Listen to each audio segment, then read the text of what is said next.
Oh, Hilton stay, your beds are soft and cozy. No lumpy couch, no stiff futon, no shower line at crack of dawn. Oh, Hilton stay, a holiday you're saving. When you want holiday comfort you can count on, it matters where you stay. This season, enjoy spacious, comfortable rooms and friendly service when you book with Hilton instead. Hilton for the stay. This episode is brought to you by McAfee. I found this great place to stay this weekend. Click on the link and book it. Oh, wow. McAfee alerted me that this site is fake and even blocked it. Cyber criminals create fake sites to steal your passwords and financial data. McAfee identifies and blocks these sites to keep you safer online, so you can book your trip without worry. Learn more at McAfee.com/online protection. The McDonald's snack wrap is back. You brought it back. Ranch snack wrap. Spicy snack wrap. You broke the internet for a snack. Snack wrap is back. Ba-da-ba-ba-ba.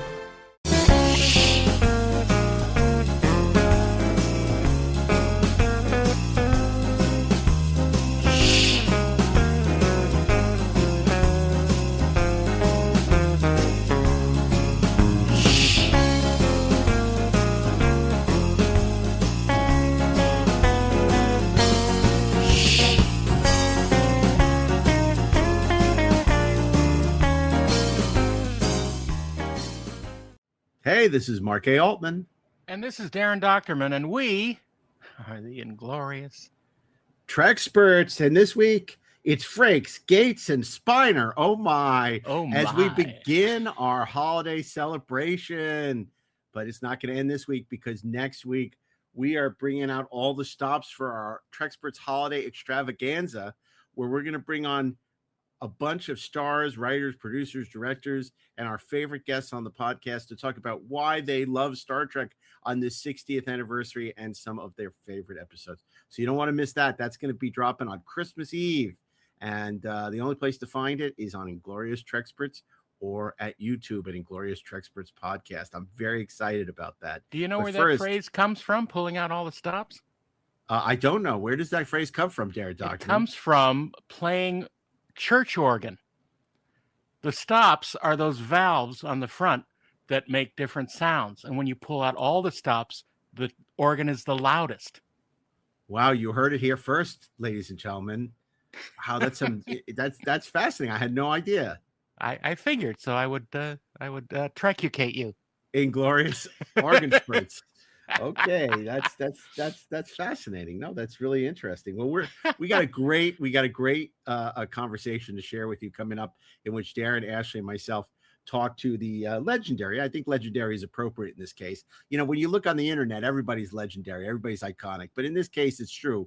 Jonathan Frakes, Gates McFadden, Brent Spiner. It's 3 versus 3 in a double death match. Yeah, and as you'll see, what was so fun about this conversation was we started the panel without them, much like we're doing tonight without Ashley. But it was really fun, because as we're getting started, Frakes shows up in the crowd, takes the seat in the crowd. Then he's joined by Gates McFadden, who wanders in after him. And then finally, you know, Brent Spiner shows up, and they started asking us questions from the floor. Some of it you can't hear because they weren't mic'd. But then they finally come up on stage, and it's delightful. This is one of those episodes where if you do want to watch the video, you can watch the video podcast on Spotify or on YouTube. And I want to thank Spotify. We got our wrapped Spotify update. And Inglorious Treksperts, thanks to all of you, is one of the top 5% of video podcasts on Spotify. So wow. Yeah, that's a big that's a big deal. Yeah, and a special shout out to our video producer Brian Mix, who makes it all possible, who's done it. He does a great job, and he does it really, really fast. And because the idea was we tried to get these done far in advance, but unfortunately sometimes our travel schedule and our work schedules make that impossible. So Brian has rolled with the proverbial punches, done a remarkable job, and has made us one of the top 5 video. I wish we had a musical cue, but Spotify won't let us do it because it's in violation of somebody's copyright. Yeah, and then we'd be dropped. We'd be dropped from the top 5%. Exactly. We don't want it. We don't want that to happen. We do not. By the way, happy Hanukkah. Well, thank you very much. I got as we record this, it's the second night of Hanukkah. Got this lovely book for my lovely wife. It's the Judd Apatow Comedy Nerd by Judd Apatow. Nice. Cool. I'm very excited about that, and just started reading it. She always gets me the best presents. That's a sign of a great wife when they get you great presents. Well, and I'm very appreciative. So, and Isaac, my son, on the first night of Hanukkah, opened something that I don't think you really want. He got his Exo 6 Chang, and he loved it. He loved it. Well, and you know what it great. doesn't do? It doesn't recite Shakespeare in the original Klingon. Thank goodness. Yeah, well, I got to tell you, it's a great looking figure. It went on our shelf downstairs with our other great Exo 6 figures. Couldn't be happier. Is Isaac hearing the chimes at midnight? Perhaps. And of course, a very early Merry Christmas to you and to Ashley, even though he's not here. One of my absolute favorite holidays is the Christmas holiday. It's just so great. And Darren, I have to say, was cosplaying this weekend as Santa Claus, or maybe actually more like Clark Kent, and he actually is Santa Claus, like in Miracle on 34th Street. It was like Miracle in Columbus, Ohio. But you got a lot of attention as Santa Claus, I must say. I did. It was weird. I've never gotten that much attention as plain old Darren. But the moment I put on that hat and like a red top, man, it's just it's magic time. It was like you were Bruce Wayne or something. Yeah, or Bill Shatner. Lots of candidates for lap sitting. Let me put it that way. Oh, geez. Okay. Well, with that said, a quick plug for our friends at the Scum and Villainy Cantina. They run a fantastic bar and restaurant here in Hollywood. They're expanding to Burbank, and to do that, they're launching a big facility in Burbank. It's going to be 2 or 3 times the size of the Hollywood facility. They're going to be doing podcasts and special events, all kinds of stuff. So if you want to become a member and support their expansion, they're currently running a WeFunder on WeFunder for Scum and Villainy Cantina, and check it out because JC is a terrific guy, and I think what they're bringing to the Valley will be a really I guess a hive of scum and villainy, but it'll be a hive of fun and another hive of frolic. scum and villainy. Yeah, it'll be a hive of fun and frolic, and it's a place that Mark Altman will never go.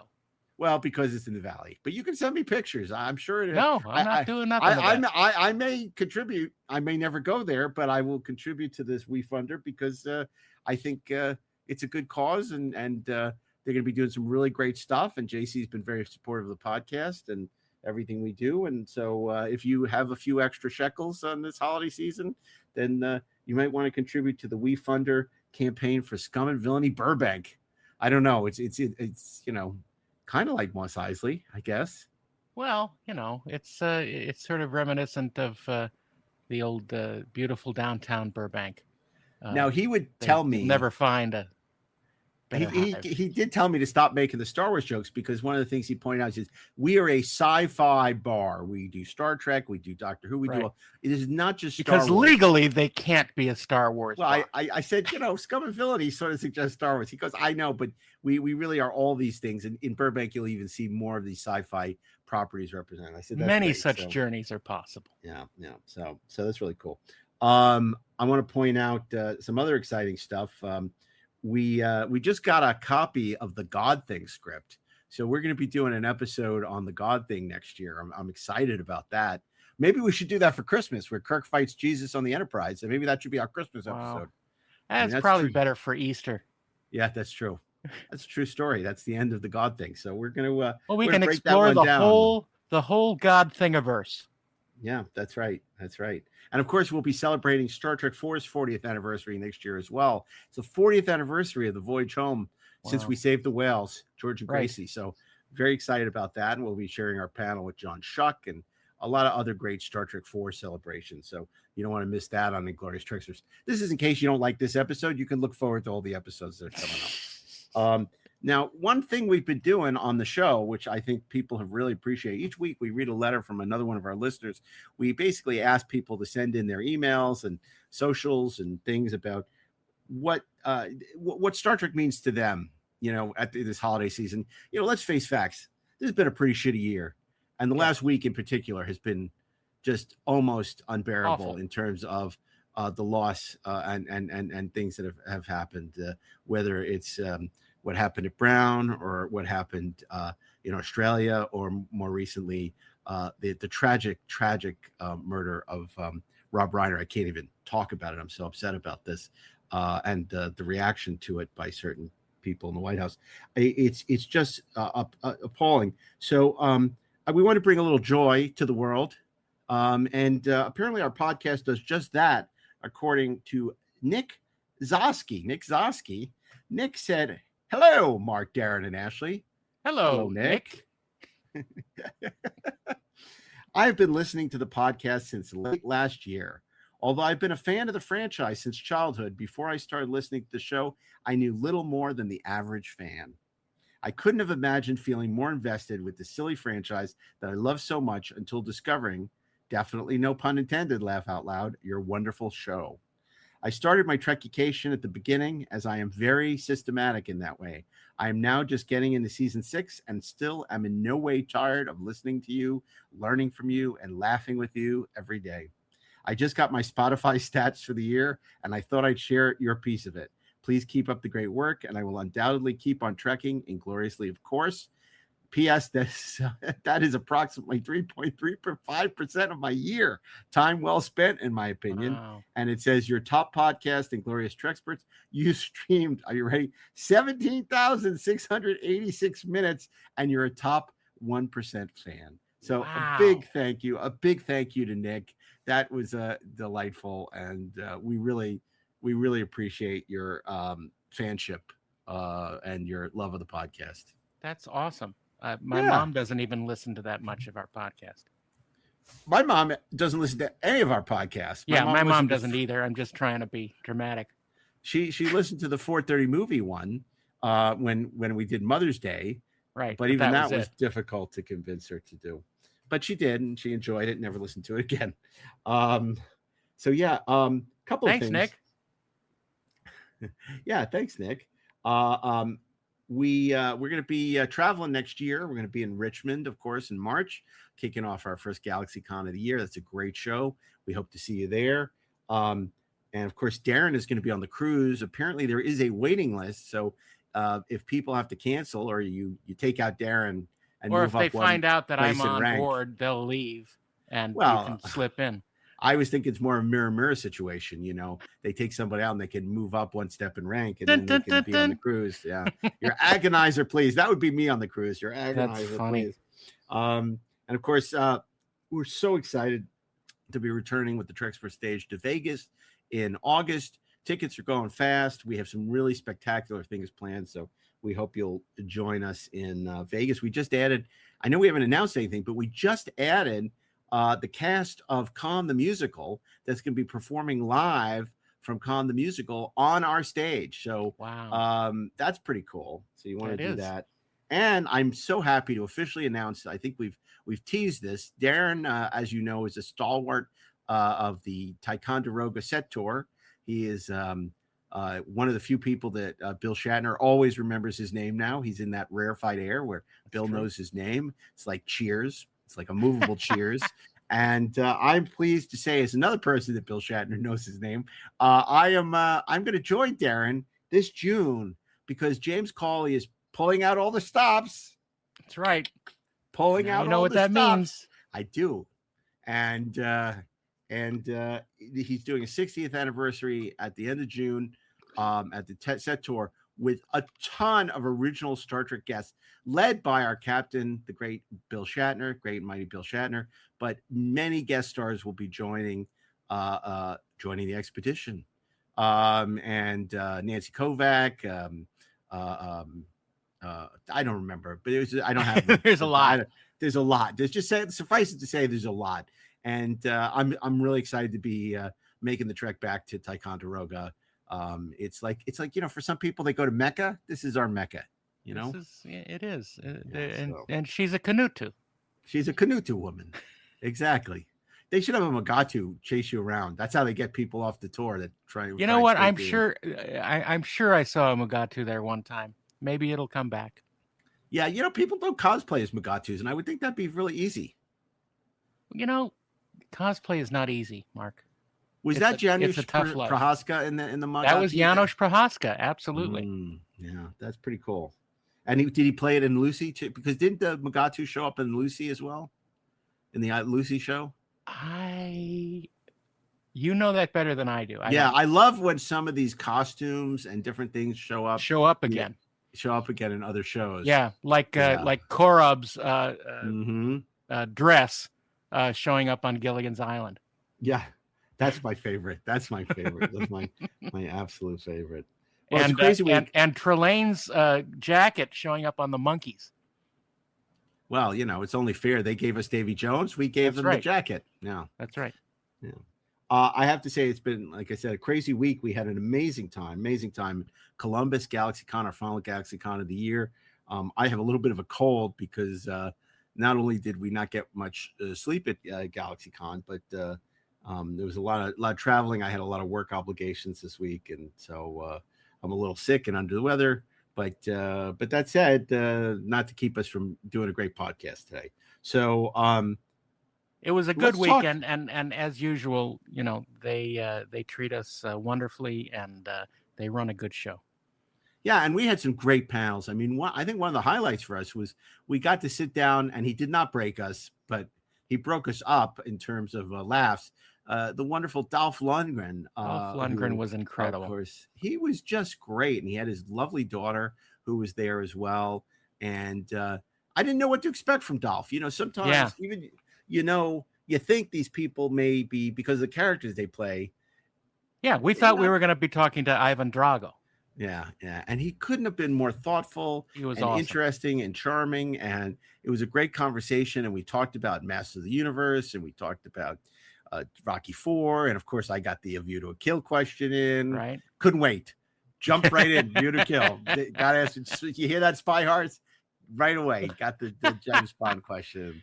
So that was good, and he was great. He was absolutely great. But the highlight of the weekend, we also talked to, once again, some of the talent from the IDW Star Trek comics. We had a chance to sit down with the lovely Sarah Nanacheni, who is the voice of the Pokemon, and she's the voice of the human character, right? The human character that chases the Pokemon. That's right. I don't know about the Pokemons or the Poke people. I just don't know. Poke people or Poke Bowls. Aren't they called Poke Bowls? What are they called? No, that's Poke Bowls. Poke Bowls. That's they have a tilde. Yeah. Oh, okay. Got it. Tilda Swinton. The Tilda Swinton. Yeah. So but this panel we did with it's interesting because we've interviewed Gates, Brent, and Jonathan separately, right, a number of times. I mean, if you count Cinefantastic and Sci-Fi Universe, it's more than a number of times. And so we always try to bring something new to the table. And we've never had them all together at once. No, and it's kind of like riding a bucking bronco, isn't it? I mean, it's kind of like, just hold on for dear life and hope you make it to the end without getting thrown. I think one of the things that's so delightful is how much they enjoy it. Everyone came up to us the next day and said, man, that was one of the great panels. We just had such a great time. You guys, just make it so much fun for us. And, I think they appreciate the fact that we don't ask them the same questions they get asked all the time. Yeah. And, we strive to make it fun for them. Yeah. What was the show? Fun for You and Me? What was that show? I don't know. I don't know what you're talking about.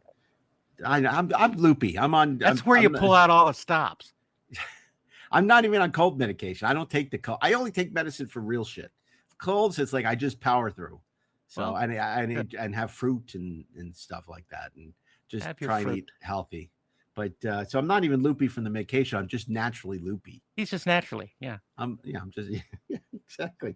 So we have this great conversation. As we said, for those of you who aren't watching on video, it may be confusing at the beginning, like what's going on. Yeah. The fact is they weren't there. So we're just tumbling. The first as 5 we minutes say. is herding cats. Yeah. And then we got to try and get them to focus on the whole conversation. And it was great because we were all squeezed in on this little sofa, Right. and they all had these giant love seats. Yeah. And then we're like on the sofa, the three of us, as the expression goes, ask the elbows. Where does that expression come from, Darren? I don't know. Probably one Organs? branch of the military. From the military. Okay. You know, when they get packed into the troop transports. Imperial troop transport? Imperial troops have entered the base. Imperial troops. Can I just say that was something I always wanted for Christmas / Hanukkah. The troop transport that made all the sounds. It was never never in the movies, but it Yeah. was like this great toy, the Imperial troop transport. I wanted it so bad, never got it. So one day I'm in Portland for the Librarians. We're shooting up in Portland, and I go in this really great store. They have a lot of collectibles, and what do they have there? The Imperial troop transport. So do you think I bought it? I don't bet think you your did. ass I did. I did. You did? I bought Oh, it. good. I had to have it. It's just like I got to have one of those Eagles, those Right. Space 1999 Eagles. Although our good friend Aaron, Carlson has given me one on loan, but I think he expects it back in August. So, so I don't. It's not really mine. It's just It's not part yours. of the temporary collection. It's like when they give you like a museum where it's on loan from It's the on loan, Louvre, yeah. or it's on loan from like one of these museums, the Metropolitan Museum of Art, and it's like temporarily hanging in Beverly Hills, but then it's going to go back. So that's the problem. I have to give it back.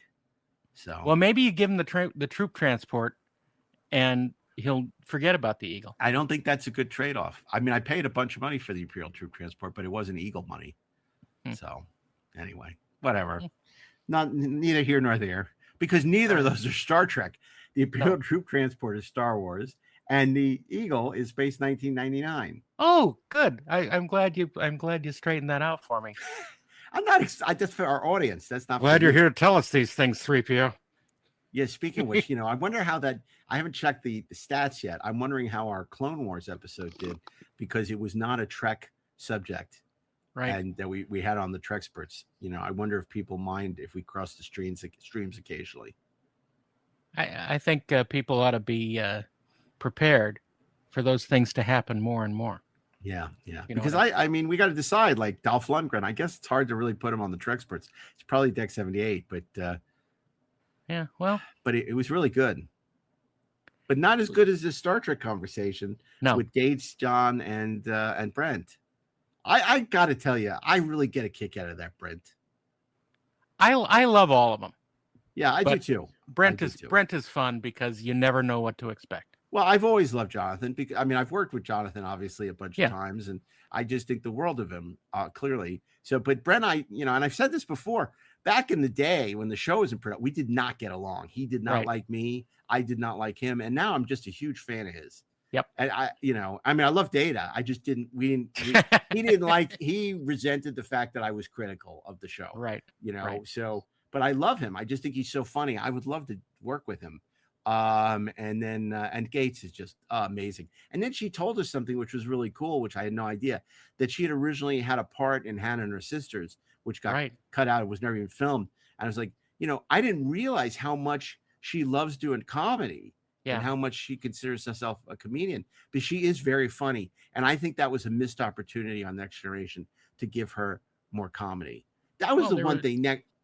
Next Generation never did comedy that often, and they didn't do it well. I love Next Generation, but obviously, here he goes about how great TOS is again. Yes, because TOS, they knew how to do comedy. Yes, and at least a couple of them did. Yeah, and the comedy episodes are great, but the way comedy is integrated like into the show, whereas Next Generation was never particularly funny, and when it tried to be a little ham-handed, exactly. And speaking of comedy, we have the great Ashley Edward Miller joining us. Waka waka waka. Thank you, Fozzie Bear. Welcome. So Ashley, we're just talking about what a great time we had in Columbus. And this panel that we had with Brent and Jonathan and Gates, and how terrific it was. Anything you want to add? I mean, you know what? It began delightfully. I mean, I'm sure you guys, I'm positive you guys talked about how the panel started. I thought that was the best thing that ever happened with the three of them coming out and just, just letting it kind of be like, oh, it's their show. There's just something I don't know. I can't put my finger on it, but it just made me so happy as a fan and as somebody who does this podcast, and it was very validating and fun and friendly. And I go ahead. Yeah. Well, I would say I thought it was a very funny bookend with, if you recall, about a year ago, we had a panel with FRAKES where we got the wrong time. So he'd started the panel without us. And then they said, oh, you got to be on stage now. And so we ran up there and he's singing Volare and he's doing the panel. Oh, nice of you guys to show up, which is kind of now the shoes on the other foot now. Oh, yeah. And I think it's a thing because the last time we were with FRAKES on stage, we were waiting for him backstage. He walked right past us and walked right onto stage. It's like, I feel like his thing now is, and we'll see if history bears this out, that he is never, ever going to let us introduce him on stage. He's going to find some way to make it not happen. Yeah. And that's fine with me because I think it's a very funny shtick. Unless we physically restrain him. Right. Maybe that'll need to happen. We're just Ashley. Yeah. Before we share the panel with the world. Yes, sir. I have a question for you. Yeah. Do you know what pull out all the stops, what the derivation of the expression pull out all the stops is? I feel like you're going to tell me. No, Darren's going to tell us. I did not know, but Darren gave me, I can't say a Trekication because it's not a Trek thing, but he gave me an education on what subject, Darren? It is from big organs, big. I'm sorry, what? Watch it. Are you talking about Ashley? like a church organ, So you're about like pulling out like the big organ with keys and pipes and everything. Those levers on the front are called stops, and they open valves. And when you pull out all the stops, it's the loudest the organ can be. That's fantastic. I love that. Yeah, you learned something today on the Trekspert, I did. didn't you? You know what you missed? You missed a wonderful letter that we got. We've been asking people to send letters and emails and stuff, and so I'm not going to read it again. You can listen to the show and hear it. You're gonna listen to the show. For you know what? That's actually like, it was kind of something that we riffed a little bit, but I mean, that's actually been one of my favorite things. Has been people responding to that call for saying, "What are you thankful for about Star Trek?" It's really wonderful. Like, I mean, just stuff we hear from people on Discord, even people who will come up to us at cons and tell us personally. Well, don't encourage them, Ashley. I mean, yeah, I don't want to encourage them. I do want to encourage them. We had so many people come up to us at Columbus and who would come to the convention to see the Treksperts and came to our panels, and that's always nice, Came to our booth and saw me sitting there all alone. I was there occasionally. Yes, you were. I was in panel rooms. I was talking to comic book people. By the way, guys, I have before we go to these guys, I have a question for you. Did I miss a memo about the lighting in our respective rooms? You did. There was a memo that went out that said, "Look, make it cool and moody." Okay. Think Jerry Finnerman. All right, we'll have a conversation offline about how I too can look awesome. Can look cool and moody. That's gonna take a long meeting. Hey, man. We're going to pull out all the stops. We're going to pull out all the stops. We're going to pull out the big organ. I can think of one stop right now. Oh, Jesus. Well, look, this is great. And we're so excited to share this wackadoodle panel with you, which is sort of our prelude to the season. Obviously, we're celebrating Hanukkah now. Christmas is on its way. And Kwanzaa and Festivus. I think Festivus for the rest of us. That's right. Next week is the airing of grievances. And next week, of course, will be the Treksperts holiday extravaganza. But to sort of whet your appetite for that, we have a special holiday conversation with Jonathan Frakes, Brent Spiner, and the great Gates McFadden coming right up. So stay tuned, and then we'll be back after the panel with a few closing thoughts. See ya soon. Have our panelists yet? I don't think so, but they are whisking their way going, "Hello, Cleveland," backstage. Yes, that's the rumor. Yeah. No. Barry Bostwick is always here. Oh, my goodness. Barry also does bar mitzvahs and weddings. To quote a non-produced Star Trek episode, they walk among us. What is happening on this show? Look at this. We're getting one at a time. Oh, look at you got. Sparkle throughout the night with Born in Roma fragrances by Valentino Beauty. Each bottle holds the energy of Rome after dark. Donna Born in Roma blends luxurious jasmine with rich, creamy vanilla, creating a sensual and vibrant signature scent. Uomo Born in Roma fuses aromatic sage and smoked vetiver, leaving a lasting impression that lingers well into the early hours. Shop Born in Roma by Valentino Beauty now at Ulta. Does it ever feel like you're a marketing professional just speaking into the void? But with LinkedIn ads, you can know you're reaching the right decision makers, a network of 130 million of them, in fact. You can even target buyers by job title, industry, company, seniority, skills, and did I say job title? See how you can avoid the void and reach the right buyers with LinkedIn ads. Spend $250 on your first campaign and get a free $250 credit for the next one. Get started at linkedin.com/campaign. Terms and conditions apply.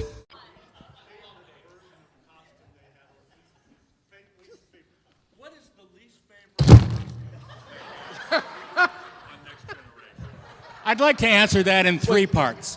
Are you all right? The skort for men. You know, mobility is super important when you get to a certain age. It's now, can you do the stand-up test? This is like a revisiting that yoga scene. Yeah, but only 50% is good.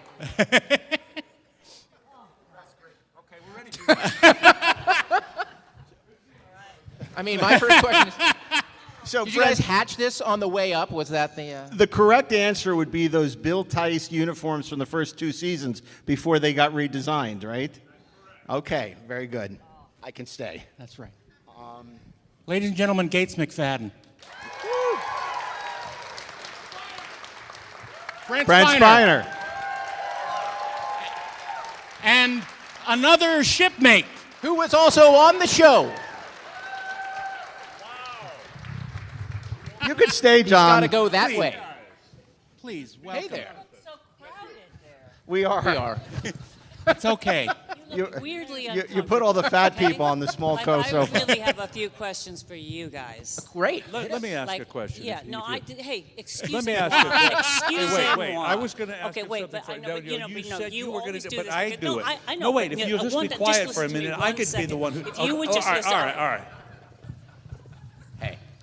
I want to know your question for them. What's that? My question? For them. Yeah. My question... Now they even laugh together. I'm worried, okay? Yeah. Well, what are you worried about? Well, okay. You look great. You're in good company. You're with your friends. Really? These guys know what they're doing. We won't hurt you. Sometimes. But Santa's in the middle. Why is Santa in the middle? Santa! Because Brent? I'm not working this week, not till the end of the month. Oh, okay. Now, I want to show you what happened on the set of Star Trek when Cosmo, right? You remember Genovese. Cosmo So, Genovese. okay, so Nerd. we would be in a line somewhere, and Cosmo would have a stick that would have an X on it. Yeah, that's the stage.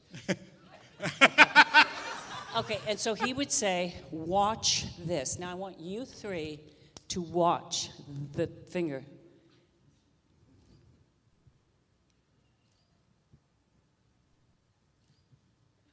That would be an alien, and we were supposed to watch it on the blue screen. That's how we did it. Hey, could I just... Can you do a Cosmo impersonation for me? I cannot. Jimmy. Hey, you folks in the back there, feel free to come on over. Yeah. They must not have announced that we had a panel today. They're not sure if they're going to stay. They're sort of on the fence. They want to be near the door. Yeah. That's true. And they're a little concerned they'll be spoken to directly. You want your money back, don't you? Yeah, okay. Well, I think there's a lot of people who are like saving it up for Jason Isaacs, you know, and they're thinking, I don't want to waste it. I've saved it for years. Oh, my. I'll be sure to tell him. He was a Star Trek captain, by the way. He was. We promised this at the beginning when we were vamping before you guys arrived. We asked if there was anybody in the audience that had a question they wanted us to ask. So before we ask you to rate Paul Giamatti's performance of John Adams, being the definitive John Adams, we want to repeat the question that you had, which was, they wanted to know your favorite episode to perform in, which is very different than your favorite episode of the show, given that most of you never watched the show. But which show? I'd love to know. I think that was a pretty decent question because Frame of mind. Fair. That's the right title? Yeah.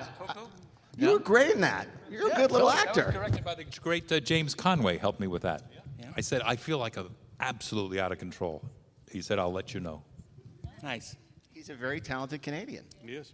You know, we better speed it up. We only have another 48 minutes. What was the question? The question was. Oh, I know. That she had asked the Bill Tice costumes. Yes.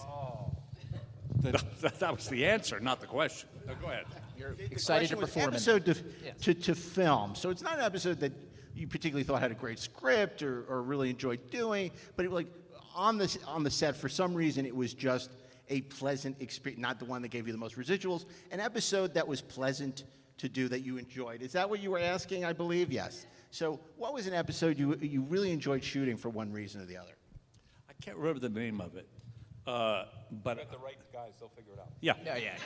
There was one episode I barely appeared in. Which one was that? Do you remember? I think Yesterday's Enterprise. I'm hardly in that. And that's a great episode. I still don't understand that episode. You know who was given a writer's credit on an episode?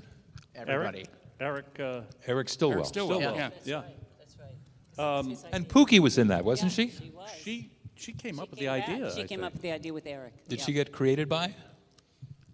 I think she got fired. She did not get fired. No, she did not get fired. Chris McDonald is quite good in that episode. Chris is in that. Here's one for you. Is that the golfer? No. Golfer. Oh, yes. In what movie did I appear with Chris McDonald? Oh, we're playing 3 degrees of separation. That's a good question. It wasn't Out to Sea. No. Dude, where's my car?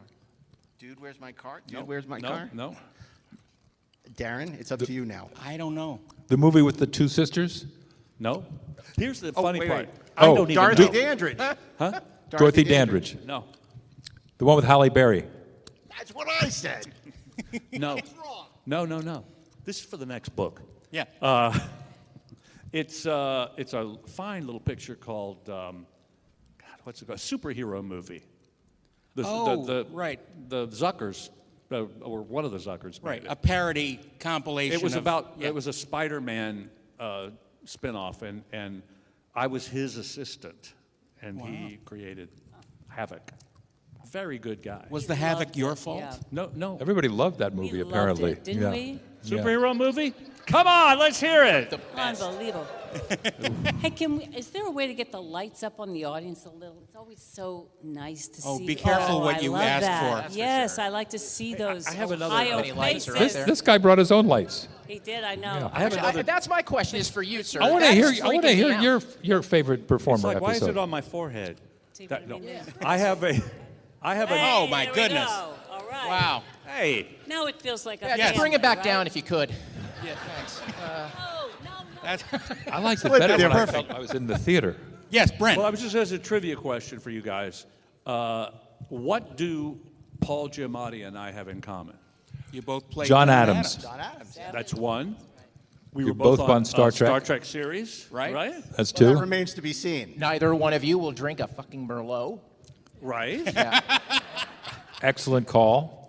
And we both know Lee Wilkoff, right? We have Lee Wilkoff in common. Paul knows Lee Wilkoff. We talked about that this morning. Are you both related to the commissioner of baseball? No. That's a nice- Lee Okay. Wilkoff. We had breakfast with him this morning. His Well, not all of us. Important American actor, Lee Wilkoff. wonderful actor. He created the role of Seymour in Little Shop of Horrors Right. on stage With the great Ellen Green. with Ellen Green. I replaced him in that, by the way. So I was the second Seymour. Always comes back to you. Didn't you also play John Adams on Broadway? After what's his name? From My Mother the Car, or whatever show he's within.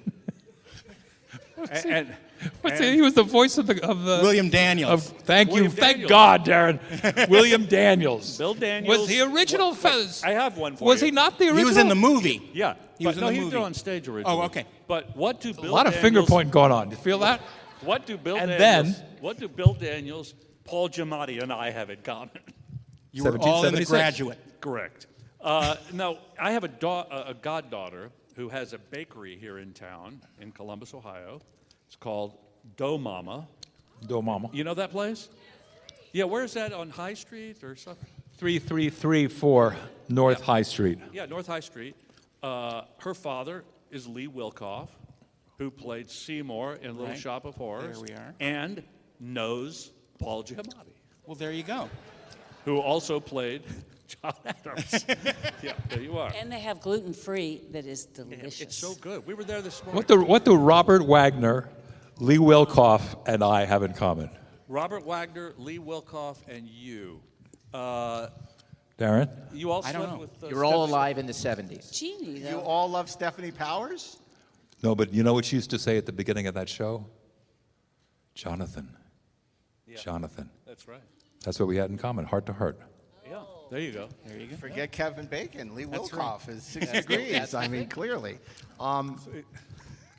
Jesus Christ. What about Gates's favorite show to perform in?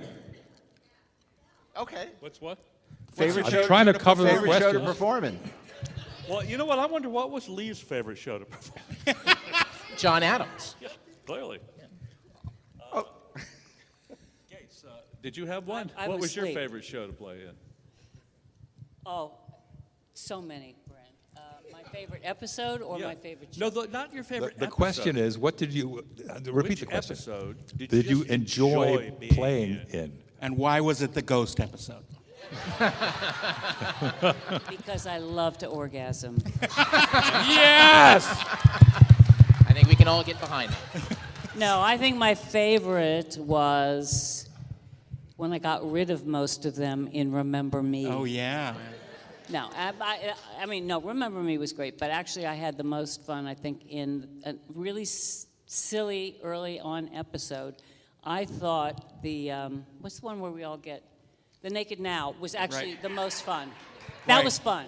Where you know? got to unzip a little bit. I know, and I got Yeah. into so much trouble because zippers Naked were not Now? supposed to be. The Yeah. Naked Now. That wasn't the racist episode, was it? No, no, no. That's That was Code the of Naked Honor. episode. Code of Honor.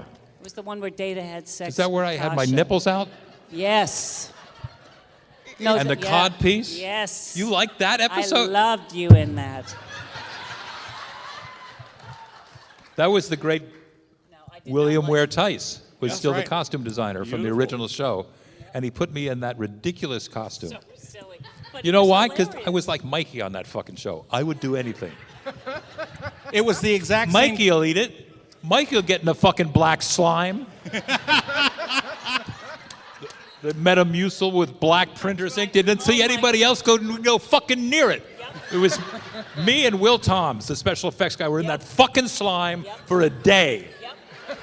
I got out. It's true. He had to do it so They many took me down to the end of the Jackass. lot to shower outside, and while I was showering, they said, "You got to come back. We missed a shot." Had to come back in, get back into the slime. It was horrible. It was just, they didn't even ask. You would never have done Oh, it. no, I would have said no. You know, But LeVar that would was the never have day- done it. No, that was the day they said Frakes will do anything. That's Yeah. right. You know. That's still the way it is, isn't it? That was Lucille Ball's friend, Ethel Cellulose. Oh, my God.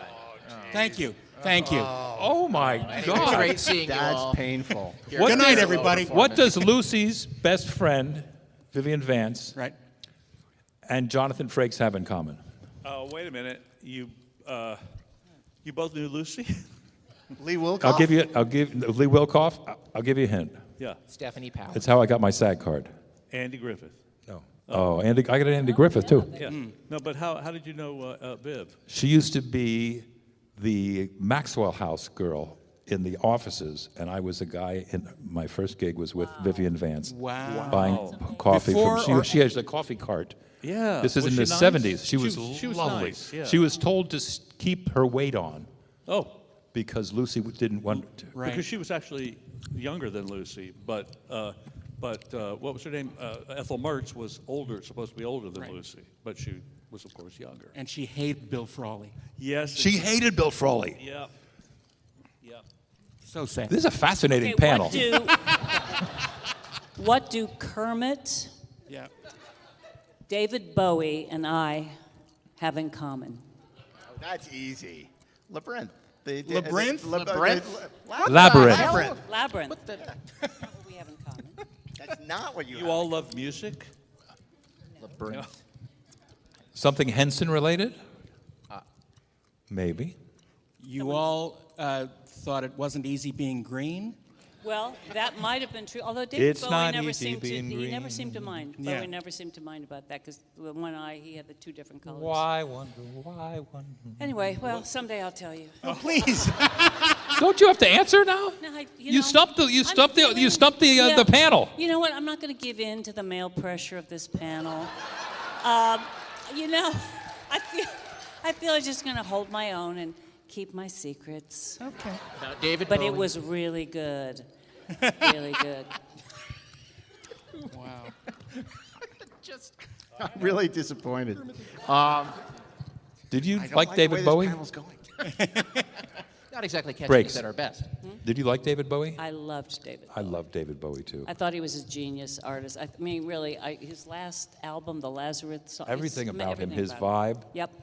So down to earth, by the way.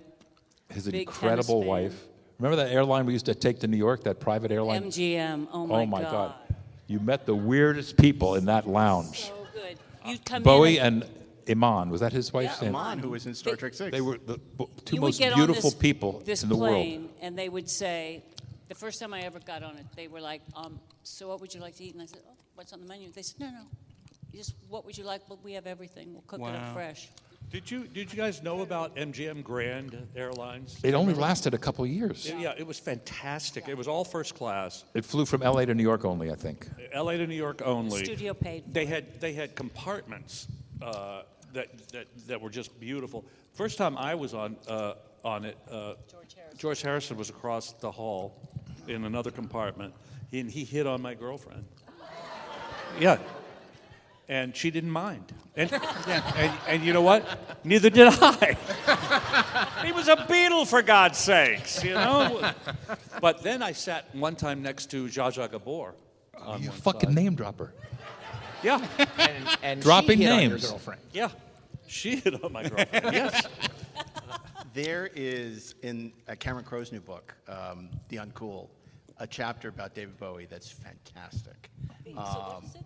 The Uncool, and it talks about how he interviewed him for Rolling Stone and his whole history with Bowie, which is absolutely fascinating. And then there's the new documentary on Live Aid, which has a great thing on Bowie.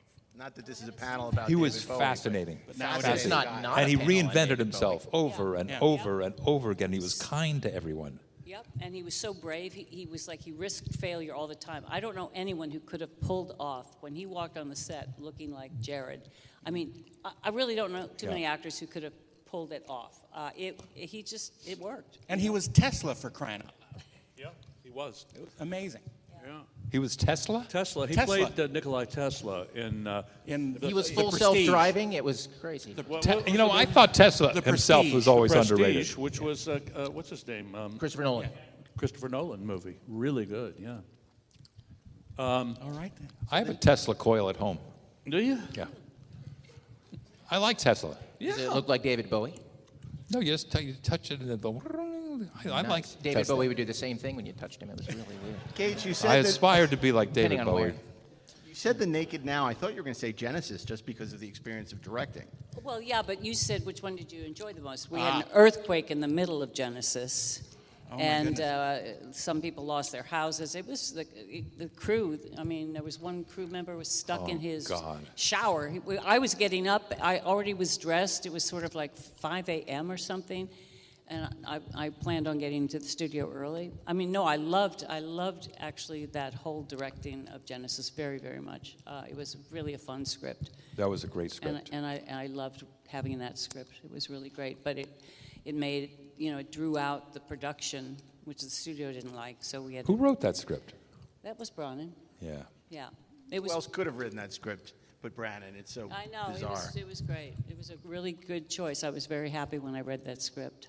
You mentioned The Naked Now. If this was a Christmas Carol and the ghost of Christmas Future came to you on the set of Naked Now and said all these years later, Star Trek The Next Generation would be the most popular Star Trek show, you guys would be, iconic, just beloved by millions of people around the world, and the show would be a critically acclaimed series, would you have believed it? I mean, I remember back then when, everyone was feeling like we're lucky if this goes more than, I think it was 2 seasons you were contracted for. Like, is this going to go? So, can you believe where you are? We had 3 contracts. I've told you this story before. We had a contract for the pilot, and if the pilot went well, they picked up the first 13, and then if the first 13 well, our real contract, which was for 4 years, kicked in. The show, because Roddenberry didn't want it to be on the network because he had such a bad experience with NBC, I believe it was. Yeah. Was not my contract. You didn't have 3. I had a 3-step contract. 4 years if they got past the pilot, 1 year if we got past the first 13, and then 4 years if we got to the end of the season. 237 separate markets it was sold to. Remember all that shit? I do remember that. And half of the commercials were already attached. That's why I had to audition 7 times, because there were so many people in the hierarchy that were making the decision. There were a lot of dominoes that had to be stacked up to Very make that nice. show. That's a lovely impersonation. I certainly did not think it was, I had no clue. And then I was gone after the first season, so I was kind of right that We got you back, though. I know you did. But I remember going to these conventions.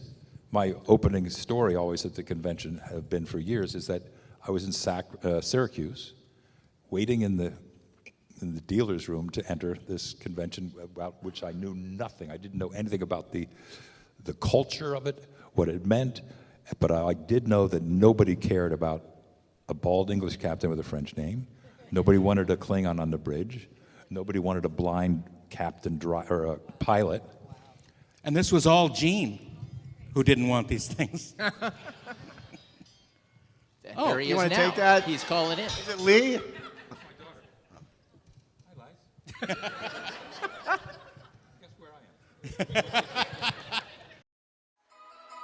When the holidays start to feel a bit repetitive, reach for a Sprite Winter Spiced Cranberry and put your twist on tradition. A bold cranberry and winter spice flavor fusion, Sprite Winter Spiced Cranberry is a refreshing way to shake things up this sipping season. And only for a limited time. Sprite. Obey your thirst.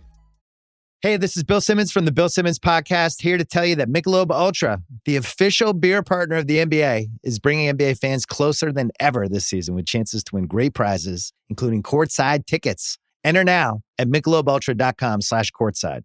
Michelob Ultra Courtside 25 to 26. No purchase necessary. Open to U.S. residents 21 plus. Begins on October 1st, 2025 and ends on June 30th, 2026. Multiple entry periods. See official rules at MichelobUltra.com/courtside for free entry deadlines, prizes, and details.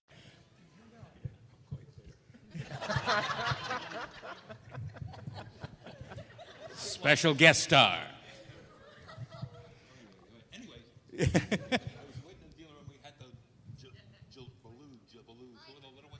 Microphone.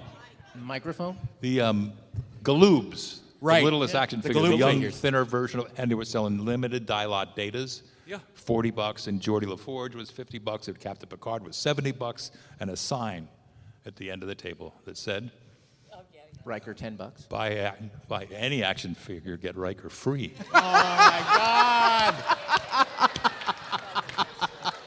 Wow. On my children, one of whom just called us. Well, just so you know, in the second season, I drew on a beard on my Riker figure. So, because it looked very nautical. Yeah, that was the deal. Ren, what did you and think? decorative. You couldn't have Good thought this Roddenberry. thing was going to turn into anything. I mean, you were getting scripts like Angel One and all those early, and it was all that chaos. And did you think that obviously Maury, well, you like Maury, but nobody else liked Maury. I did. Obviously, you didn't. I didn't mind Maury. I wasn't that crazy about the stuff he was writing, but I didn't mind him personally. Now let's go about to something I read recently about when we had the table reads. Oh yeah. And you say that I said it was you. I know it was me, but was it more? What's the script? It was Maurice. Yeah. And I said, "What's that smell?" Yeah. And I said, "It's the salmon pages." Because we had different colored pages every day. You got to set the table. So you're assuming everyone knows what you're talking about. Yeah. What Jonathan is setting up was they used to do what are called table reads before each episode, so you could hear the scripts read out loud. The actors could get familiar. They could get tone adjustments theoretically from the director. We get free lunch. Discuss it and free lunch. And you had an interview about what happened to the table reads. But it was one of them. Apparently, I insulted. You did. But here's what the very phrase you used. You said, "This is the biggest hack work I've ever seen," and then they said, "Okay, everybody's dismissed," and we never had another meeting. Oh, wow. So you screwed up free lunch for everybody, is what happened. Yeah. That doesn't sound like me. It doesn't. Especially not saying it. I don't have that kind of balls to I say that know. to the boss. And that I think More that's like when me, they did. doesn't it? Sounds more like me. I think that's when they decided to put you in the Metamucil. You're probably right. It's all coming clear now. That's exactly what fucking happened. Oh my God. 37 years I've been waiting to figure that out. Yeah, I still. I'm have glad those. we're having this panel. It's like a group therapy session. It's very good. I feel better about it now. But we use that for years to come. What does that smell? Yeah. Oh, that must be the salmon pages, because each rewrite comes out in a different color. It goes And sometimes pink, blue, goldenrod, salmon. Right, but then it goes like there's so many more. We Yeah, have then it had scripts recycles, where it yeah. then almost happens. They and go it's back kind to of white. gold, and it's Double white, double gold, double Third goldenrod. goldenrod. Yeah. And you have to change your script. Yeah. Anyway. A lot of collating. This is back when they were printed. On mimeographed. And we had scripts delivered at our door, right? I didn't. You got the scripts delivered to your house? No, I think. Did you hear? No, I didn't say that. Did you really have a 4-year contract with 3 stages in it? I had him. Gene delivered my scripts to my house. So. Brent, I hope you enjoy this one. We tried really hard. Exactly. Thank you, Gene. I'll read it. That is very good. It really is good. It is. You got It's to so do good. higher. A little higher, though. A little high, and then A little more. It depends on what mood he was in at the time. Yeah. If And what he was drinking. And what he was drinking. If he talked louder, he would get higher. But sometimes he would bring it down. And hello, friend. Yeah. How are you? God. That's really It is good. amazing. Good.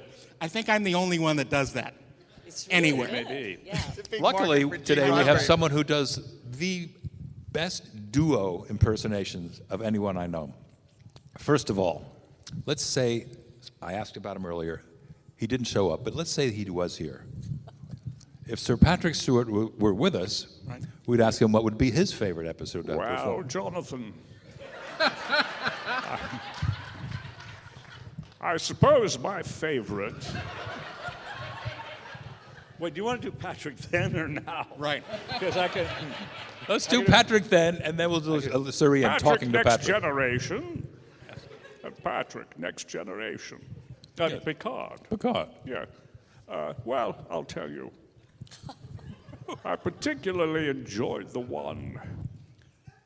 Which season was it where Gates was gone?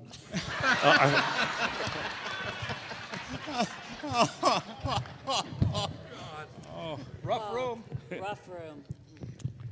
All right, You will agree, Data, that Starfleet's orders are difficult. Yes. You know, my friend, I've got a friend with me today. Ian. Ian McKellen. Sir Ian. Hello, is Ian. right here. Ian, say hello to the folks. Hello, folks. How are you? Oh, Patrick, nice to see you. You too, Ian. Let's... Cecily Berry. Cecily Berry. Oh, thank you. So, Just got to chill. I was going to say you should take this show on the road, but we are on the road. So my question, I understand that the two of you Brent and Jonathan, are doing a podcast together. We're hoping. Your podcasts are ridiculous, by the way. I don't recommend it. What is the premise of said podcast? It's called Dropping Names. Seriously. And other things. Yes. The Brent and Johnny Show. Nice. That's right. And you're hoping to do this in 2026? And beyond. And beyond. Yeah. To infinity. Until the rest of time. Yeah. Because you know what the world needs?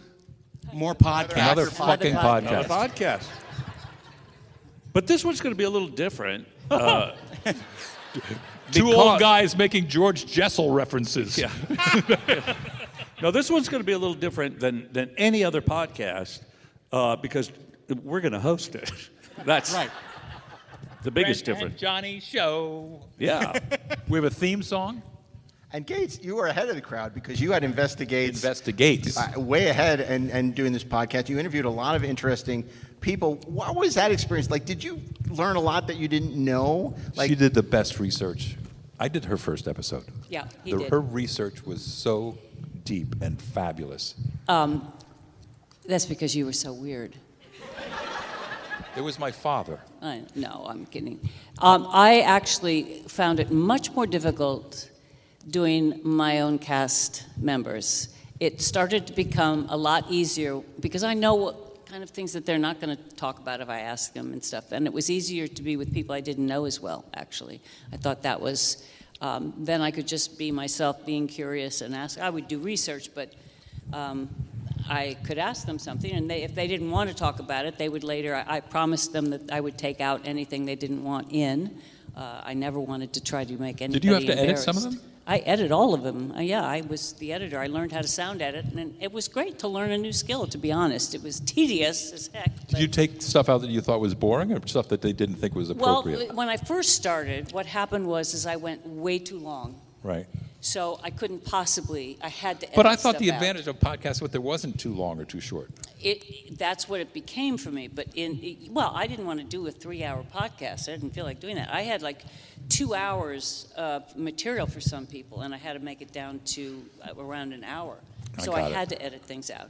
And there were a couple of people who, they would tell a story in one point and I... Oh, they say I don't want to say that. Right? Yeah, so, there were certain things that got edited. I didn't edit out anything to make it like different organically than it was. But like with Will Wheaton, I had way more material, so I ended up doing 2 episodes. And then with Nana, that was a really interesting thing that happened because I had known about what we were talking about, but I had a big reaction, like personally afterwards. So I called her and said, hey, can we talk about like why I suddenly reacted? I need to talk about this again. It was about she was raped and she talked about it. And so that I learned a lot about just ask somebody something. And if they don't want to answer, they won't. And it's okay. And I ended up having someone who, I learned a lot so that I didn't have to edit so much. I barely edited at all by the end because I just learned to shut up and let people answer and don't worry if there's silence. In the beginning, I was, oh my God, I got to keep talking, and I just relaxed. That is what drove me crazy with a lot of podcasts. Is the silence? There's no silence. Everybody's talking at once, and it just was hard for me to ever understand that kind of podcast. A lot of them were funny, but I felt there was just too much. So I chose to just chill more. I did my best to chill, and it was great. I really, I loved all the people I interviewed. I think the Star Trek casts are the most interesting group of actors. They really are. They're, from all over the place, like David Ajala and... He's on fire now. Oh, my God, on fire. It's so cool. Yeah. He's so talented. He's got so to work with him. sweet, too. And Sonequa. They're amazing people. She's on fire. She's got another network show. Anyway, so, We digressed. And that is a problem. You look at something like Smartless, where the hosts overshadow their guests. Where Will and Jason and Sean are just, they're so funny, that they overshadow often their guests. And, Nana was so fearless with, talking about what she went through and also shining a light on the experience of actresses in the 60s and the 90s and the 80s and how much things have evolved. So to bring that out, you want boring podcasters like us so That's right. the talent can shine. Yeah, no, I mean, I think, anyway, I certainly learned, and I love doing it in terms of getting to know different people. I think that's really interesting. I don't know that I'm particularly great at it, but it was a great experience. Brent, on your podcast, are you going to have a lot of references to Eugene Pallette? Probably more to Lee Wilkoff. Okay, good. But yeah. yeah, Eugene Pallette, certainly. You know, anybody here know who Eugene Pallette was? Not a one. Not one person. Well, we're going to talk a lot about him on this podcast. He played Friar Tuck in Errol Flynn's Robin Hood. Yeah. Wow. That's who it was. Eugene Pallette, for God's sakes. And it was a trivia question that was asked of you. It was. Shall I tell this quickly? I think it's an interesting thing. You know, I did this movie called Out to Sea with, thank you, with, no. Two unknowns. Yeah, with Jack Lemmon and Walter Matthau. And I was nervous because I was going to be working with these guys and couldn't believe it. And that's all. No, so somebody told me, a friend of mine told me she knew Walter Matthau. And she said, Walter Matthau knows trivia better than anyone. He knows all trivia. So I said, okay, good. That's a good opener.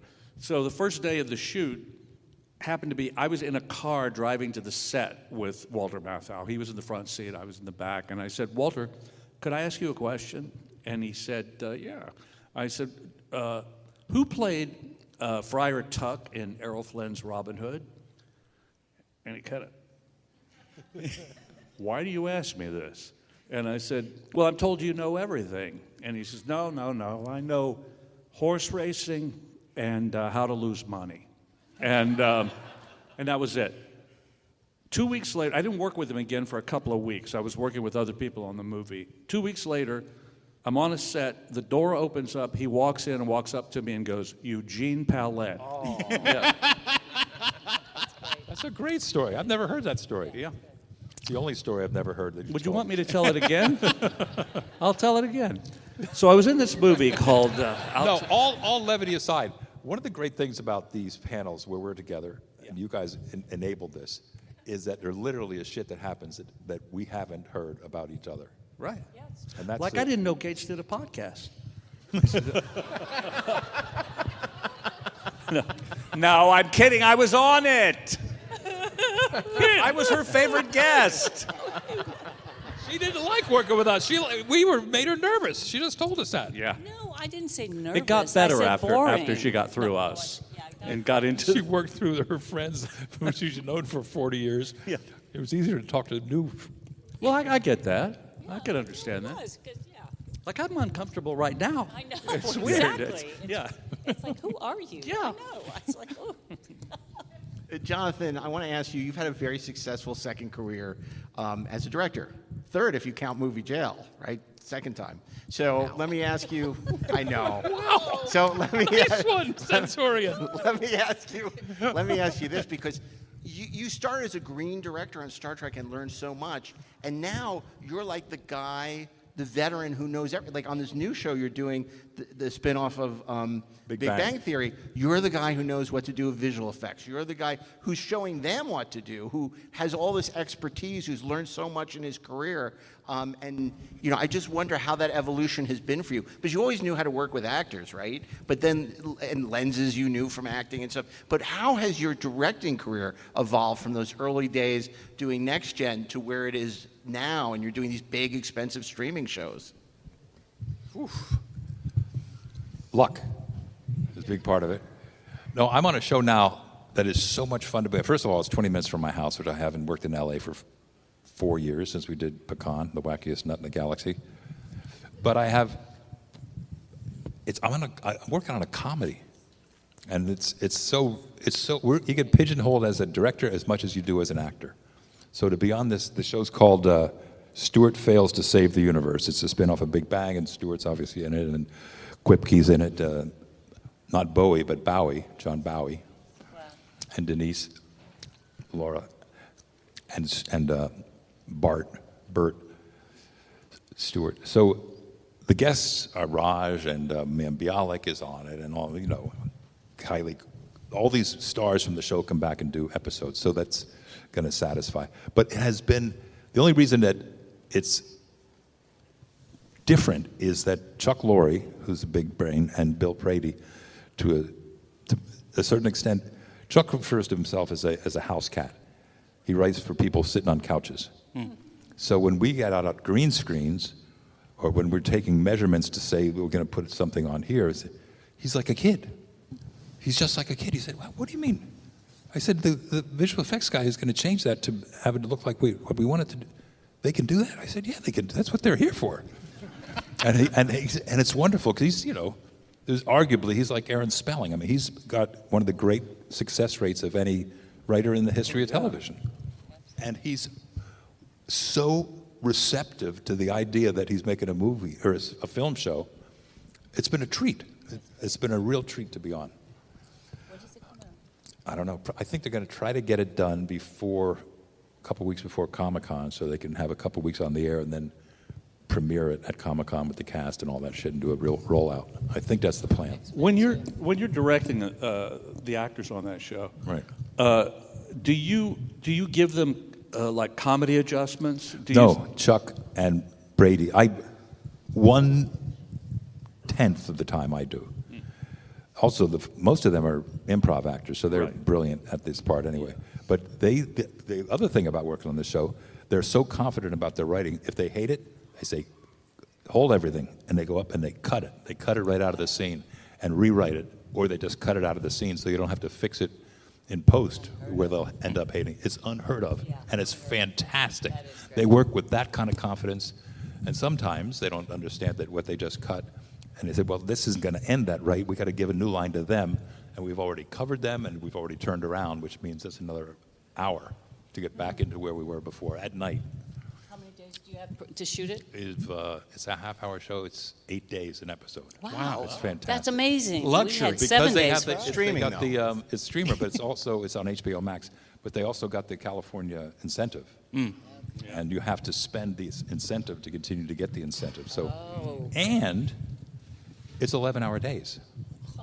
It's unprecedented. Wow. You got the dream gig. Don't ever leave. Oh, please. Yeah, it's like Picard was 10-hour days and stuff. We had, when we did the original series, we could have a 19-hour day, or it was Saturday. like, we go from Friday into Saturday afternoon. Saturdays. Yeah. So Gates, I want to ask you, you're getting to do voiceovers. It's so liberating. You're doing X-Men 97. Yeah. Can you tell us a little bit about that? I have a character called Mother Ascanti, and she's sort of the Rachel Summers. She's a time traveler, and it's really fun. I love doing it. It's so intricate. I had done the voiceover. They delayed the second season. I was the cliffhanger for season 1, my character. But then they had a sort of new person who took over. So they changed some of the story, and my character had a lot of exposition. So I just finished doing some voiceover. I don't think it's going to come out same time as yours, right around before the Comic-Con. I think it's next summer. That's what they try to do. But it's really fun. I love doing voiceover, actually. I love voiceover narration. The Center Seat was really fun. I think it's a great series, too, that Center Seat. And then Margaret Elish, she was this incredible woman. I did that voiceover, and I haven't seen that documentary's come out yet. Has it come out? Did you talk to Brian about that? Because it's so amazing. She was the first woman who really got the Marvel stuff happening. We just don't know about her. She was female. And she was like at Disney, she was everywhere. She was really remarkable Batman, the woman. animated series, which was the beginning of sort of that adult animation. Yeah, that whole thing, the animation was amazing. You know, and it must be nice because you're familiar with technobabble, but to have all this exposition and be able to be on book for voiceovers must be nice. Oh yeah, it's fun, but you still have to match it. You know, you still have to match it because their animation is really beautiful, I think. But we have to try to You're match doing the voice them out. after the animation? Yes. Oh my God. It's not usually that I've way. never heard of that. Yeah, no, they do the picture first, and then this time I had to match absolute mouth. No kidding. Yeah. Yeah, it was That's actually. a whole different animal. Do they have temporary voices in place? Yes, I had done the first stuff I did. They would show they still had it moving all the time. It was moving all the time. I think there was one day that I did stuff and I was just reading it. Like that's what you do if it's the game, like I did with Will, the mirror universe one. But no, in this one I just did, they had changed it and I had to match the ADR? mouth. They go beep, Yep, beep, exactly beep, like go? ADR. Wow. No kidding. Yeah. That must be That's exhausting. really backwards. That is really ass backwards. Well, it looked great. I mean, good. Yeah. It's just tough. I'm just very sounds hard. impressed with how they work, and I really like working with them. They're really fun people. Where did you do that? They have a studio that they do voiceover in Burbank. I think Meredith Lane is the voice director on that, No, right? they- It's not anymore? Yeah, Meredith Lane? Yeah. Yeah. Really nice. Yeah, she's the best. Yeah, because Meredith did your show too. Yeah, on and DAREN. Meredith has directed our... She directed the stage reading we all did for War of the Worlds. Yeah. And no, for, Plan 9, from from Outer Plan Space. 9. Yeah. 6 Degrees. See, Lee Wilkoff is not the only person. That's right. I had no idea that had such a huge following. There are about 7 people from that show here. Oh, yeah. Are there not? Lee Wilkoff isn't. I don't know. From Ming 9. Yeah. I mean, in the room. Yeah, downstairs. What's the question? Like, just how... I'm serious. What happened? I lost you. You totally I lost had me. full You eye contact totally with lost you. me. I was picking up on what. Yeah, how many people are here from the show? From what show? X-Men. A lot. X-Men. a lot. Yes. Yeah, a Ming lot of 9, people. what's That's it a called? very popular show. And even What? more so X-Men. now that Gates is doing I'm it. not And- talking about Oh, you're not, X-Men. wait, you're not talking about it? What is X-Men?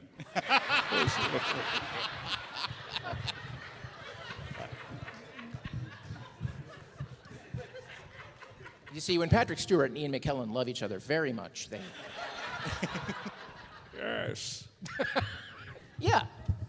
See, Brent's getting jealous because you hear Burbank, you shoot in, you're shooting it, you said close to you as well in Los Angeles. Warner Brothers. All this work that's close by. I mean, you don't like to travel for work. These are all good gigs. Yeah, but I'm not doing them. So I just stay home. It's much nicer. What do you think of Netflix purchasing Warner Brothers? Big news yesterday. Yeah, I'm not. Well, you know, I mean, I know we're all reluctant to talk about it. You saw even the statement that went it was all anonymous because nobody wanted to be on record publicly. Oh yes, the ones who publicly. You know, That's right. But it worries me that. Yeah, because then Netflix owns HBO. Yep.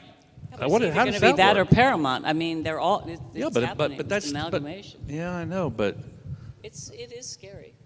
And you know, the fact that Netflix doesn't believe in theatricals. Now, part of the sale, they're saying, "Oh, we promise that we're going to continue to put Warner Brothers films in theaters." But you know, but they put it's Knives like Out when in you're, theaters, too. Yeah. you know, you say anything to, you know. But don't you think it's going to? I mean, I feel it's inevitable that the changes basically happened. You're going to still get some independent movies that are going to go into theatrical.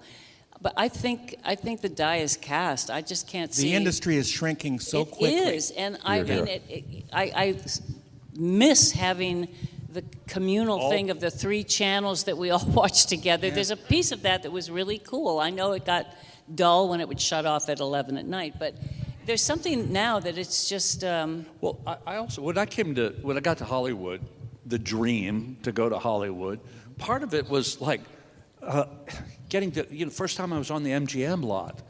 Which Oh is my not the God, MGM yeah. lot anymore. Right. It's Sony now, right? Yep. And then going to 20th Century Fox. 20th Century Fox doesn't exist anymore. Going to the commissaries and all these studios Yeah. where you could see people. It was I really spent my life up till then watching movies and loving them that were made by different studios, that each studio had an identity. I mean, and now you don't even know where they are. It's not good. Paramount, you walking around Sunset Boulevard. Well, yeah, You know? you were literally It's all under the there. offices where they filmed Right. Sunset Yeah. Boulevard. Paramount, working at Paramount They was a had- dream. yeah, It really was. They had the Marx, but we were right where the Marx Brothers stuff was. And Well, in the that's- stairway, right? We were on stages 8 and 9, and a stairway outside of Sunset that Boulevard was where yeah. Sunset Boulevard, Billy Wilder. I mean, Billy Wilder. Holden. and what was her and name? the girl. Yeah. Gloria Swanson come. Yeah, it was just incredible. And the Yeah. girl. Gloria Yeah, Swanson drove next up to our to the Deep soundstage Space was Nine The Godfather, stage. where the Yeah. scene from The Godfather took place. That's right. Right around the corner from Stage 8. Well, now they have all those plaques that list Right. everything significant that was filmed there. Yeah. But I mean, there was so much history in the bones of the stages where you filmed. I mean, and you think about Godfather on that lot. You think about Sunset Boulevard. I mean, Ten Commandments. So much history. The whole orchestra would come in and they would Microphone. Yep. But hardly anything shoots Oh, in that was Hollywood so sorry. anymore. Sorry. Yeah, that's true. Really? I'm a It's such novice. drag. Well, to be fair, only one shot in Godfather was shot in L.A. Yeah, the studio. The studio with shot. with the stand-in for But even to drive in those gates as young actors, not different gates, the Paramount gates, must have been really. Well, I mean, at that time in your career, but you were coming out from New York. I mean, you were a young, struggling actor. I was coming from We New York. all came out of New York. To be driving onto the stage and come to Paramount, every day. It was a must have dream. been remarkable. We would walk in, and you'd walk past the dressing room buildings, and that was like the first building. The first dressing room was Bing Crosby's, Right. then Bob Hope, then Alan Ladd, and Ray Milland, and Dorothy Lamour, and on, and it was like, wow, I can't believe I don't think it hit me until we went to that 75th anniversary of Paramount, and it was a party they had at the studio, and all these movie stars were there, and they had them up on the big screen. That was fantastic. And I was like, whoa, this is Hollywood. I mean, it was amazing. You'd see Gregory Peck and people walking around. It really was a trip and a half. It was a dream, really, and it was the Dream Factory then. Yeah. And now it's dead. Well, Oh, wow. Thanks, Ashley. Way to bring us down. gosh, man. Yeah, the Deep Space Nine sets were where Rear Window filmed. Right. And I mean, they used to drive cars through there for, and crew members during Rear Window were passing out from the emissions from the fumes from the cars. And they cars, had yeah. to put the cars on pulleys because they couldn't have them drive on the soundstage. So it's just incredible history. And when you guys were at your peak at Star Trek Alley and Deep Space Nine was across from you, I mean, it was like The Player. Yeah. Where there was just everyone was in everyone's costume and wandering running around. around. It's magical. And It was every, great. every soundstage was full then, too. That was Yeah. a wild We would time. eat in our uniforms at the commissary. commissary. We'd walk That was a across blast. the lot to the commissary. Data would. Right. And I'd be sitting in the commissary in makeup eating lunch. It was like the old days. It was incredible. Yeah. I'm grateful I was able to work in the industry during that time. Yeah, that was a And fabulous period. Just the bridge between the old Hollywood and new Hollywood. Yeah. And it was amazing. It's coming back. I must say, the Warner Brothers lot where we shot a lot of this, Stewart, the pit is there, and Abbott Elementary's there, and there were sounds. It felt a little bit like the old days. Yeah, I think Newsom has effectively brought some business back to L.A. And Eugene Paulette was there, too. Eugene, I was about to Well, drop the that name. California tax credit is helping, thankfully. Not enough, but it's helping. It's helping, but incrementally. But so Sure, you had more audience questions to ask besides the one. I have to ask you this because it's Christmas season or Festivus season, Hanukkah season, whatever you want to call it. Rabbit Season's great. And Are you going to buy the new Lego, the fat one? no, but 1701D? you bought it, didn't you? Or you're getting it, the Fat I Enterprise. absolutely want to. I miss it. It's sold terribly. out. Yeah, it's sold out. Back ordered till February. Isn't that astounding? That's crazy. The Lego set of the end. The Legos, yes. Yeah. That's what I want for Christmas. The Lego Enterprise? Yeah. When they send you the free one and you have nothing to do with it, give it to Ashley. So, I want to ask you, sort of looking back, because it is that time of the year, we look back on the things we're grateful for, obviously family and all that stuff. But in your career, when you look back and you say, this is something I'm really great, what are the things that you are all really grateful for, besides the residuals from Star Trek, but the experiences that it gave you, the friends that it gave you, the opportunities that it gave you, what are you grateful for? I think you covered it. You covered it. That was it. The friends, we've been friends for almost 40 years. Yeah. And they're, we're thick as thieves, at least from our cast, still thick as thieves. And as Gates mentioned, the expanded family, the Discovery and Strange New Worlds and Lower Decks gang, and now the Starfleet Academy gang. It's a privilege to be in this family, and I think everybody kind of gets it, that we have been given this gift that Roddenberry essentially gave us, and it has changed our lives. It gets better all the time in terms of every new iteration of the show, there's all these new people who are part of this family, and we all feel it, and we all, are It's delighted to know extraordinary each that it was other. cast so well continuously. It really is.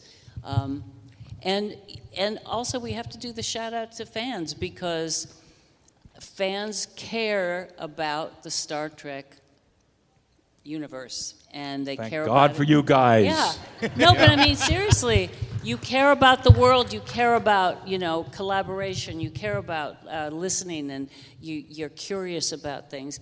And obviously, none of it would exist if that didn't exist here in this room. So it's really a whole thing. The fans kept the show on. That was the history of the original series. Empathy, caring, hope. These are things that are important in the Star Trek universe that some people are not honoring. And it's so great that Star Trek celebrates these values that I think we all believe in so strongly. We're so grateful to you guys. We wish you a very happy holidays. Same to you. It's always a pleasure to Same sit to down all with of you. you. And All of thank you. you. Great holiday. Live long and prosper. Peace out. We're back. We're back. How about that panel? That was fun. That was so much fun. But what that panel didn't include was the day after that at breakfast. The day after. At breakfast in the green room, I'm sitting next to Gates and Brent, and Frakes walks over and starts singing songs from How to Succeed in Business Without Really Trying. Again. Nice. Which That's is always great. fun. And, But you really want Brent to sing because he's the musical talent. he is, but I'd rather have Jonathan do it because he doesn't sing. And it makes it more fun that way. It makes it more fun. But here's my favorite thing about doing panels with those guys. And look, it's not the first time we've talked to any of them. No. But especially when it's a conversation like that, when it's just so friendly and fun and collegial, and it just kind of takes on a life. That's why of they're its good own, and actors. They're such good actors. What I most like about the process is at the end, if they seem happy, if they tell us that they're happy, because it's one thing. Look, when you're a fanboy, it's one thing to meet these people and to say, wow, I talked to Commander Riker. It's another thing entirely to talk to them as a professional, as a colleague, and to make them happy, and to bring them just a little bit of happiness and joy in their life, as a repayment for all that they have brought. For the joy and gratitude they gave you, and That's that solar exactly right. sailfish. That's the solar exactly right. starfish. That's right. Can I just be a contrarian? I don't. No. I don't want. I don't think for me it's about making them happy. I want the audience to enjoy it. Yeah. And I have to say that here's the thing: the audience. Some of the audience comes in wanting to ask questions and engage with their favorite stars. Right. They want to get up to a microphone and ask questions. My goal is to make the panel so entertaining for them and so interesting that they don't feel like they were robbed of their chance, and that they still can go up to their booth and talk to them. Yes, for sure. To ask those questions, because I think what we found is every once in a while somebody asks a really great question. Question. Like in this past But show. More often than not, it's questions they've been asked a million times, and then they're asked, then they go on autopilot, or it's just something that's hard to even parse. So, we really, it's something we consciously are aware of, where in most cases now we'll just do the whole panel without turning it over for audience questions. Sometimes we will, but often we won't. And I think if the audience is happy, that's great. I know we did get one person who said that, I think was a little miffed that he didn't get to.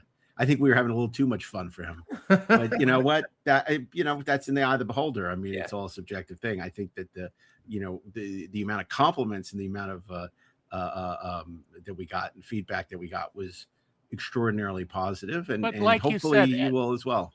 Like you said, at shows like these, they are at their booths, and you are welcome to go up to and talk with them at their booths, unless it's just something that you just want to strut your fandom in front of a crowd. Yeah. And here's for me, here's what I would say to those fans, and I think to a certain extent we've all been on the other side of the stage at some point in our lives.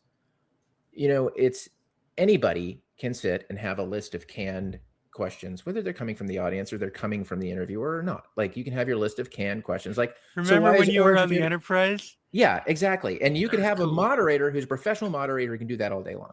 Yeah. And you can go to 100 different conventions and you can hear that 100 different times. And that's great. You can hear the same stories over and over again.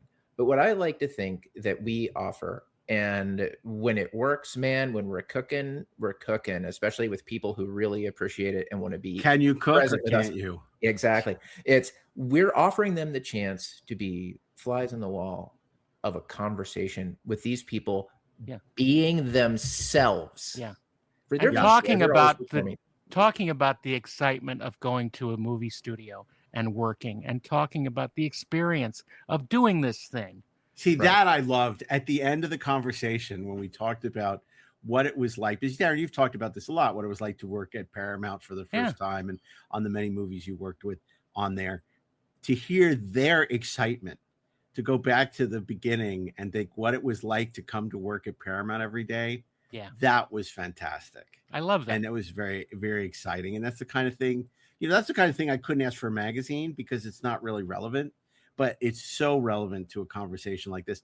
The other thing that we have that other people don't have is we talk to them before the panel as well. And sort of see what are they working on? What's going on with them? So we can sort of bring up, like, I would have thought to bring up X-Men 97 if I hadn't, we hadn't talked to Gates about that beforehand, or the fact that, Frakes was working on the new Bill Prady series, and I didn't even know if he could talk about it yet. And he was anxious to talk about it. So it's like, we're able to ask about things that people may not be privy to.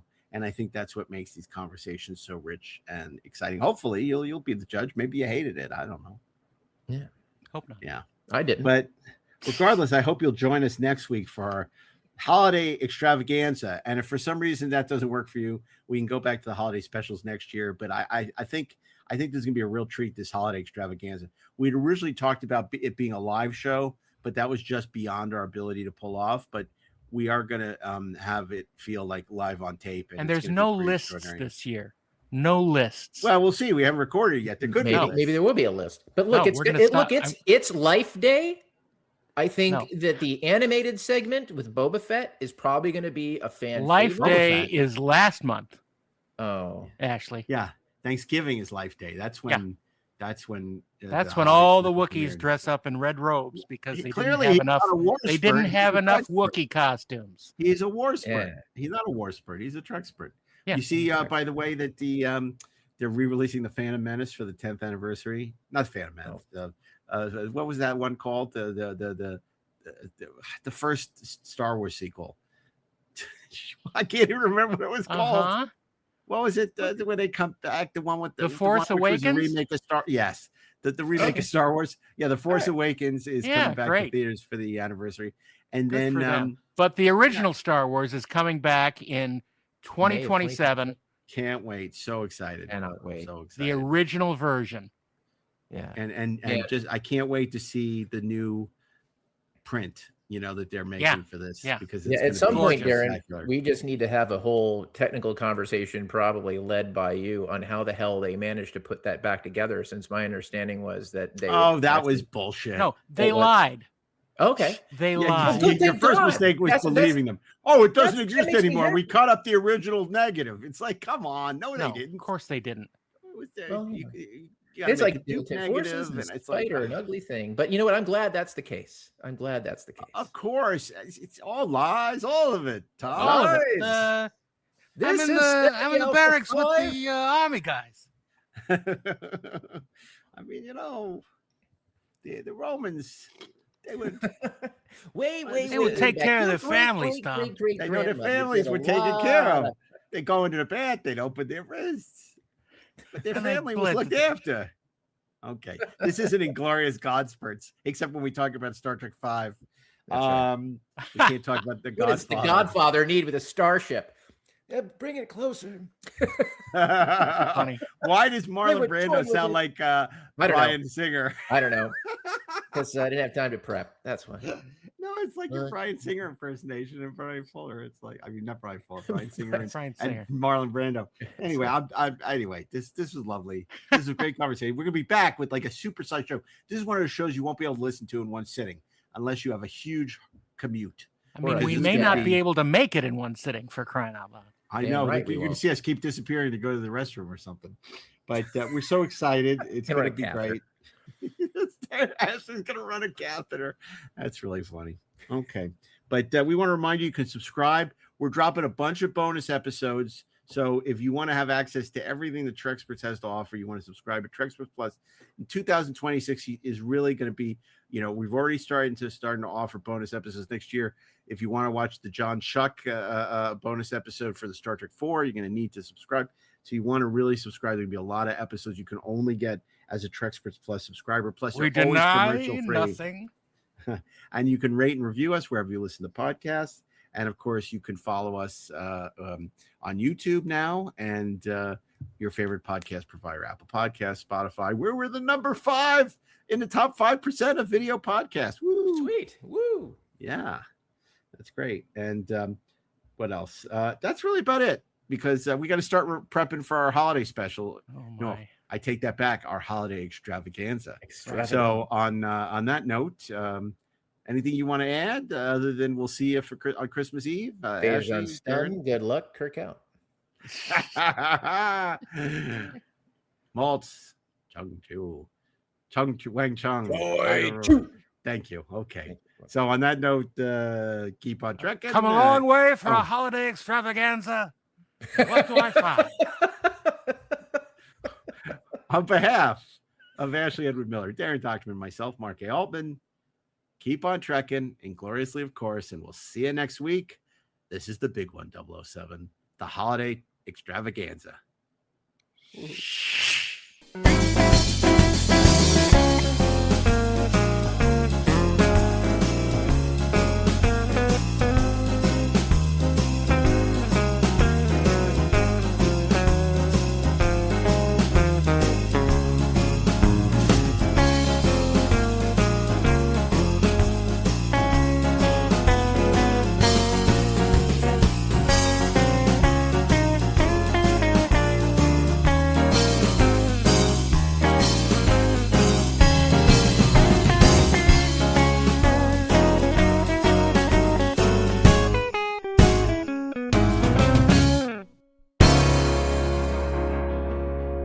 My name is Percy Jackson.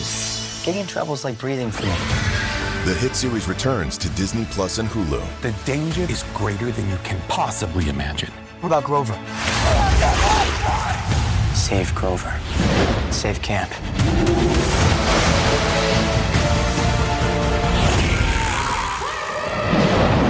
Percy Jackson and the Olympians. New season now on Disney Plus and Hulu. Learn more at disneyplus.com/what's on.